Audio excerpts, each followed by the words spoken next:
Ano daw, ang message na to, pinadala mo kay Tita Lisa daw? Ang message na yan, pinadala ko. Yung sa messenger, yung pagkahaba-haba. Bakit di parang nabasa ako doon? Parang gusto ipalakad pati GSIS ni Jason sa'yo. Hindi naman. Kung yung GSIS nga din daw, pinakisuyo doon ni Jello doon sa tumutulong sa GSIS na may kakilala. O nasaan? Yung salam nung sinabi ko yun, magdali lang yun, basta mahanda lang ang habang nandito si Ate May. Oo, sandali lang yun, kako maipay lang yun. Ay, mo na sila. May kakilala daw yun. Hindi mo rin alam. Binigyan nila ng SPA.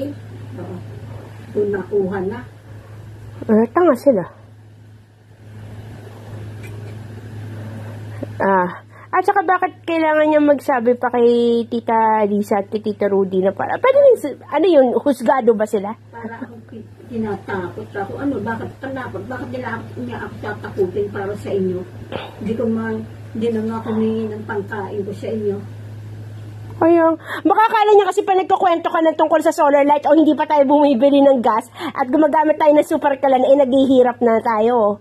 Yun ang dating sa kanya. Pa nagkukwento ko ng gaya, o kaya tinatanong mo yung bigas si Kuya Rino. Kasi akala niya siguro naghihirap ka. Kumamata siya ng tao. Ako hindi naman ako nangihingi sa kanila.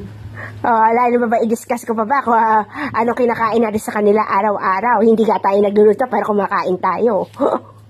Buisit siya.